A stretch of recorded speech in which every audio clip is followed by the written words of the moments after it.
6 ounces of water, pardon me, there's an 18-ounce teapot, I would put 3 bags in.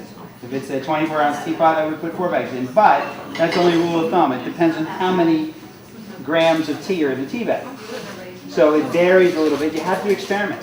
I mean, and it varies from tea type to tea type. So the Capital Tea's tea bags are bigger than a traditional tea bag. You know, we have 2.5 grams of tea in the tea bag as opposed to 2 grams because we want to make sure that you get an adequate tea for the taste. So you could get by on a 24-ounce teapot with 3 bags of tea if you were to do that. A more economical way would be to go with those. You know, we could show you a universal infuser that would fit in any teapot, and then you measure it by spoons, teaspoons. So we have on the thing how many teaspoons of tea do you put per 6 ounces of water. So if it's a black tea, you put 1 teaspoon of tea per 6 ounces of water. If it's a white tea, you put 1.5 teaspoons of tea per 6 ounces of water. And so you know, it's a much more economical way than tea bags if you're going to make them hot. The way I look at it is we use tea bags and we use loose tea, but I use tea bags when I'm on the go and I want to do it, or I actually use tea bags when I put it in the beer bottle too, because it's really convenient to stick a tea bag in a beer. But when I'm making tea at home or if I'm making tea at the office, I always use loose tea because it's just way more economical and actually is a little bit better. But the steeping time is the same. The same. Where do you decide to grow tea instead of the mountains of Himalayas? But I mean, it's what kind of soil? So you need a couple of conditions to make a good tea. You need 40 inches of annual rainfall. So you need acidic soil, and you want to grow at an altitude above 2,000 feet. Typically, the higher altitudes, the better, because some of the pests that attack tea fields are not able to go above 2,000 feet. So if you can get up to like 4,000 feet, you can get 40 inches of rain per year. You don't have any freezing. You don't have any freezing. And you can have an acidic soil, then you've got a good climate for tea. So typically, there are very few places in the United States that fit the bill. One place that there is a tea estate in the continental United States, and that's in Charleston. It has a limited capacity. It's owned by Bigelow. And it is what it is. But Charleston can certainly freeze, and Charleston has its limitations.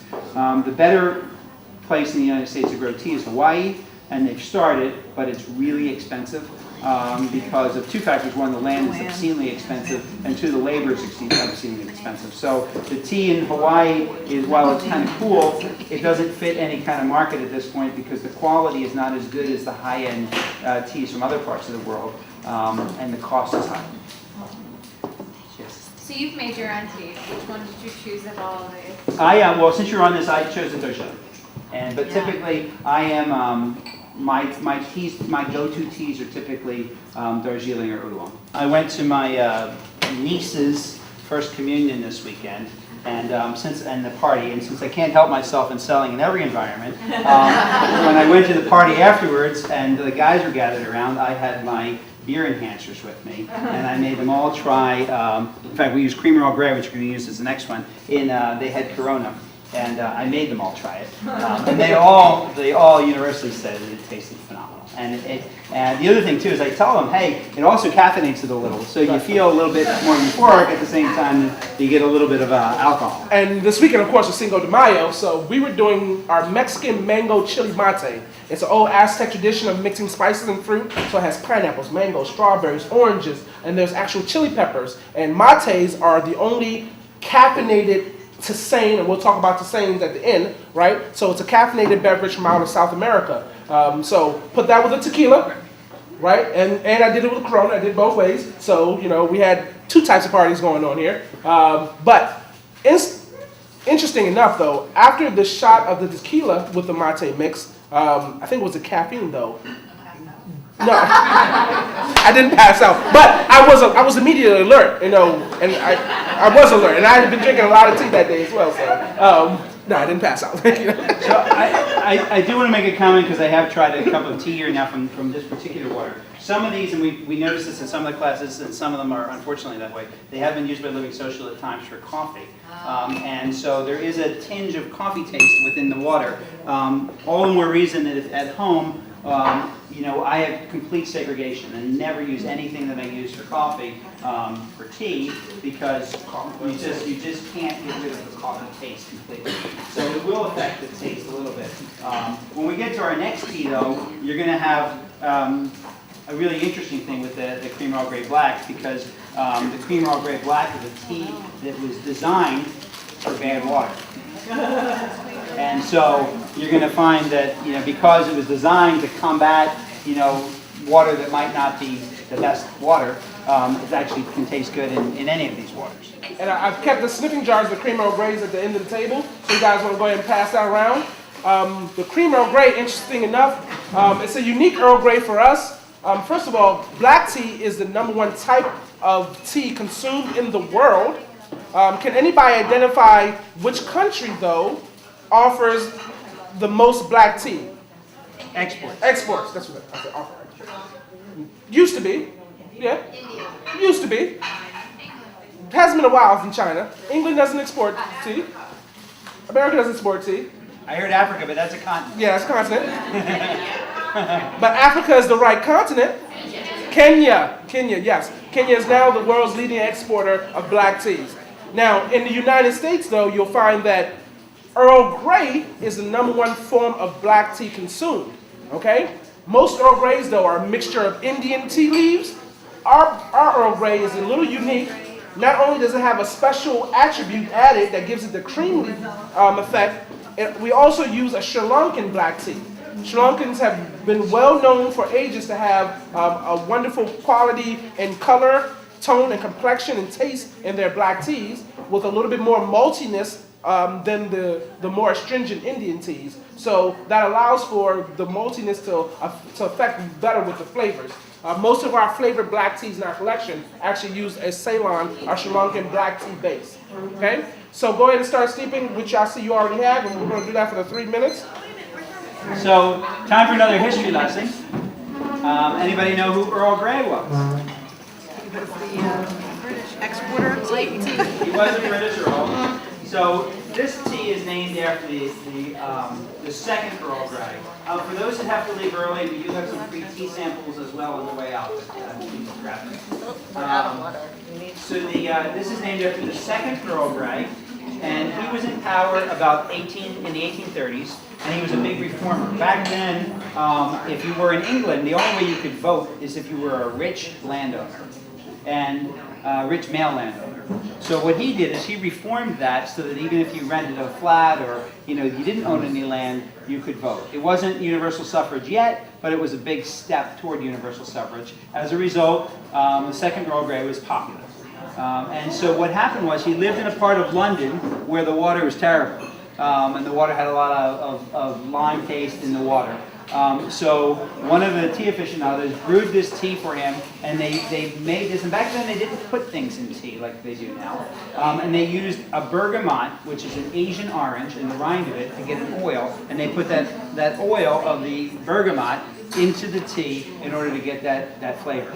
And that's what Earl Grey is. This, what you have in front of you, is Cream Earl Grey, one of the 7 variants of Earl Grey that we sell at Capital Teas. And we're going to ask you to try to identify what gives it that creaminess taste, because this is a creaminess taste without the milk, but we're going to ask you when you taste it to try to figure out what that creaminess comes from. Vanilla. Okay, you're right. They read the description.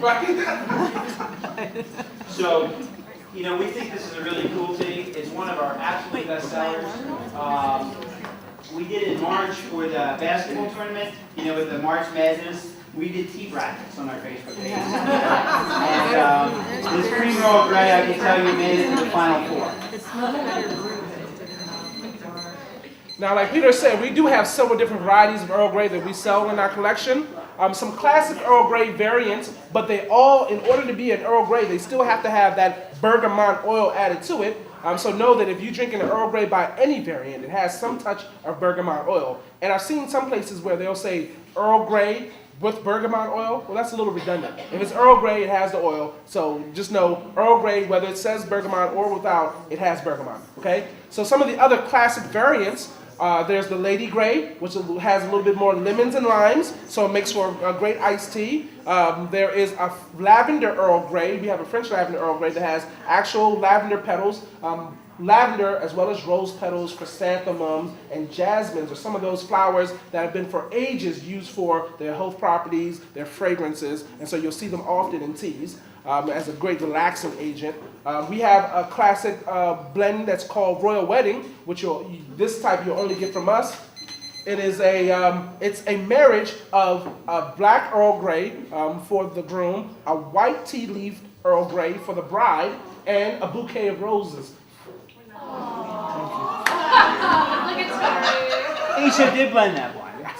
So, and the way this happened is I was with my wife in London 2 years ago, right before the royal wedding that happened with, Prince William and Princess Catherine, so don't say Kate and Will.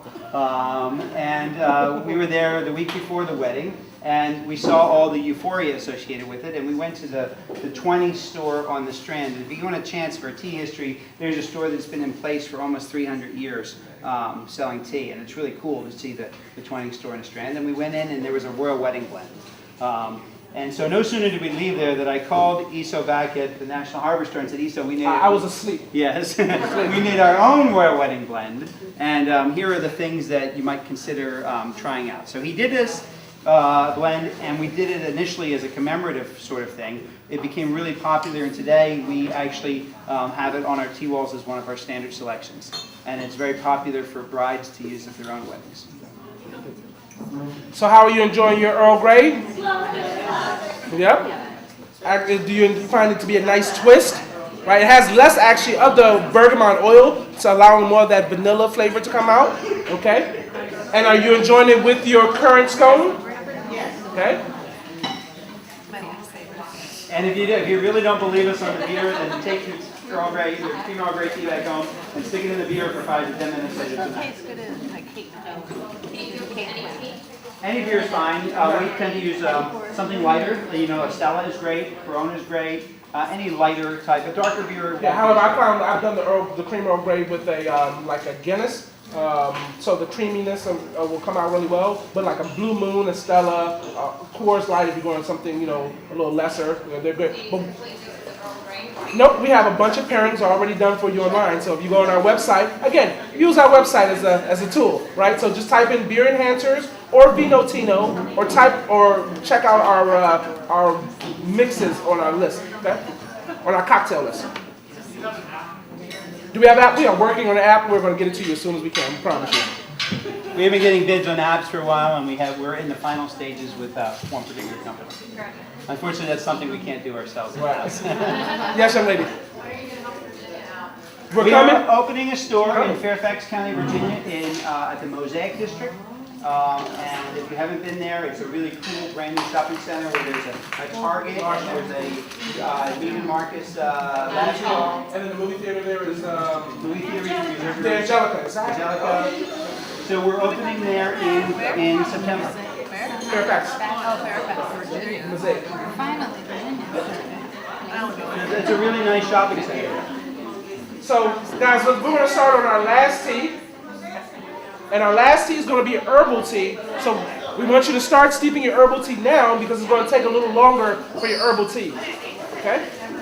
Well, usually herbal teas, they do say longer time, but anything on an herbal tea after 5 minutes is going to be great for consumption. We say longer steeping time for an herbal tea because it takes usually longer to extract the flavor from the herbs or the spices or whatever they use. Today we're doing the organic now Delta chamomile, but you'll find as we see you talk, there are a bunch of common herbs, spices, and fruits that are used in herbal fruit tisane. Now that word tisane, or tisane, if you're French and you like that type of word, right? Potato, right? Tisane, T-I-S-A-N-E, really is a word to describe anything that can be steeped with water to make a beverage. So if you remember grade school, right, a square is a rectangle, but a rectangle isn't a square. You remember that? Yeah? So in this same terminology, Camellia sinensis, or true tea, which a lot of people call it, Camellia sinensis, is a tisane, but not all tisanes are Camellia sinensis. Okay? So that being said, our tisanes are usually Your herbs, your ginger, right? Your nutmeg, your cinnamon, your mints, your chamomile, your rose hips, your hibiscus, which is high in vitamins A, E, and C, and good for electrolytes and good for blood pressure and cholesterol. Your fruits that were common in Tisanes are apples, there's strawberries, there's cherries, pineapples and mangoes are common. Elderberries are found often. Pears, because they give a natural sweetness. Okay? So these are common in the fruit and herbal Tisane world. So just like when you go and you get a vegetable juice, and you can go to these juice places and you can combine all sorts of stuff. The great thing about an herbal tea is that you can do the same sort of thing, and they can be combinations of fruits and herbs and spices. And we have lots of them, and they're naturally, with the exception of yerba mate, which we'll talk about, and we talked a little bit about, we'll talk more about, they're all caffeine-free other than yerba mate. So that includes rooibos, or rooibos, as some people say in the world, which is a South African redbush, which is caffeine-free, has lots of antioxidants, has lots of different flavors that are added for our taste palates in this country, but it's caffeine-free. So at every capital tea store, we have about 40 teas that we sell. 40, they're not teas, but we call them teas. They're infusions that are caffeine-free. So we've got about 80 that are caffeinated and about 40 that are not caffeinated at every store. And online, we have about double that number. But this is just one. It's organic. It's from an organic garden in the Nile Delta region. It's a really nice chamomile. If you were to look at it in the sniffing jars, which you'll find, you may have had chamomile before, and you'll see it's like a little powder. These are the full flower. So the full flower is there. You'll get that full flower taste. The more that you brew it, the more the taste will come out, and you can drink it with the. Unlike tea, where you're going to pull it out, here you can leave it in. Now, chamomile, the word translates really to golden apple. So, like you were saying, most of the ones that you experience in the store are really just the dust, and the dust and grinds of the leaves. If you were to, when we brew this, and as you see the color in your cup, it's going to get a nice golden apple color, and it's going to get sweeter. How many are used to drinking chamomile only when you're sick, right? So Sunday night when you're tired, you're getting ready for the week, but a lot of people I know only drink chamomile when they're sick. So really your taste buds are already messed up, right? And you're really just trying to feel better. But chamomile is really a wonderful flavored beverage that has a nice, large flavor wheel. Anything for a more floral, trust me, she's got the look. Let it steep for a little longer. Give it a little second. No. My taste, I'm 5 months pregnant. Oh, okay. Congratulations. Thank you.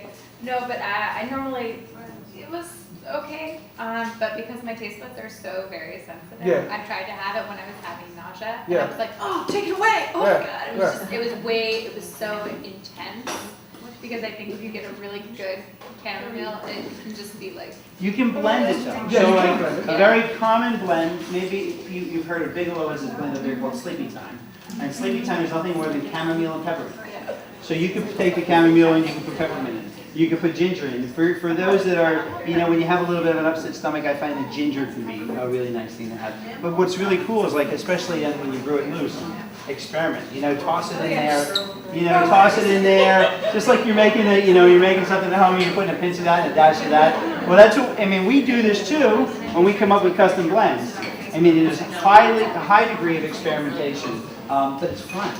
It's really a lot of fun to make a custom tea blend. But what I was going to say earlier about chamomile, though, the flavor wheel for chamomile is large. So you can have a more intense floral chamomile. You can definitely have something that's more earthy. You can have something that's a little sweeter. This one you'll find as you steep it, it's going to get more golden, apple delicious. Because that's the nature of this particular chamomile that's sourced, again, directly from the Nile.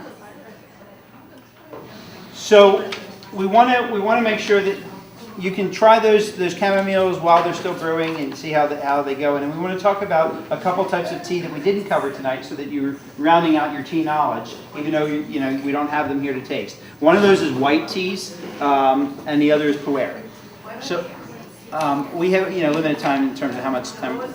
White tea and pu'er. So white tea is like a green tea, except it's earlier than the first shoots. So you actually pick the very, very, very early shoots before the tea leaves open. So it can only be picked a couple weeks out of the year. Because it can only be picked a couple weeks out of the year, it is very expensive. In the traditional world, it was picked wearing white gloves, by virgins. No, it doesn't happen that way anymore. Hard to find the white gloves. But the white tea is completely unprocessed. I mean, so they don't put it in woks, they don't put it in steam, they dry it in the sun. And so it can only be picked on sunny days. So the few weeks of the year, only on sunny days. So it's a really tough tea. But white tea has characteristics that are supposed to be excellent for your skin. So you'll see it in a lot of cosmetic products. The other thing is if you purchase a white tea, you'll find that unless it's got stuff in it like hibiscus that changes its color, it's going to be really, really light. It's almost going to be the color of water. Okay, it does not get dark at all. That's why it's called white tea. It's very light, it's nuanced, but it's really an excellent tea. It's worth trying. And you know, we don't drink a lot of white tea in this country. And the white teas that we do drink, a lot of times people want them flavored, but it's certainly worth a try. The other tea that I want to talk about is Pu'er, because Dr. Oz has really made this popular. When we first started Capital Teas, my favorite line was, Pu'er tastes like it sounds. And we've gotten better on that. So a Pu'er is a really strong flavor, okay? And it brews black like ink. And it's a very acquired taste. So what happens is you take the tea, you process it the regular way, and then you put it in the form of a pie, and you stick it in a dark cave, or to have a secondary fermentation process for about 5 years. Okay? Literally, for 5 years. So you age this in a cave, it goes through this secondary fermentation process, and then it comes out. And then you break off pieces of this pie to make like tea. And it has apparently an enormous number of health benefits, but it's definitely an acquired taste. So what we've done, because it's an acquired taste, is we have the straight Pu'ers, and there are people that order pound after pound of some of the great Pu'ers from us every month on our website or in our stores. But for our palates, we've also introduced a few flavored Pu'ers. So like there's a caramel toffee Pu'er. And then we've gone in between and said, okay, there are different ways that you can put that Pu'er away. One of the ways we sell is a white mandarin Pu'er, where it's aged in a white mandarin, in a mandarin orange shell. So it picks up some of the taste of the mandarin orange over the 5 years. So there are different ways that Pu'er can taste, but it is a really, really strong, but supposedly very, very good for you tea. P-U-E-R-H. P-U-E-R-H. Pu'er or Pu'er. And Pu'er only comes from the Yunnan province in China. There's nowhere else in the world. Quick question for you guys. See if anybody can get this right. And this is hands only, okay? How long does it take tea to get to the U.S. from China by boat? How long? 2 months. Nope. Nope. One more guess. 2 more guesses. 3 months. What's that? Continental or Hawaii? Continental. Okay, 3? Nope. Through the Panama Canal. Too specific. Too specific. One more guess. What's your guess from the back? One more. 3 months? 3 months? Nope. The correct answer is, all right? And you guys were close.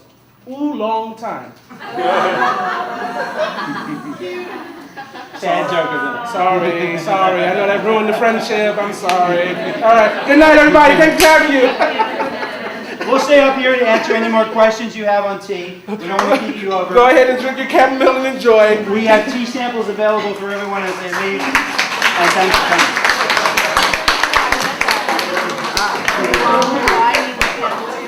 Yeah, I heard about that.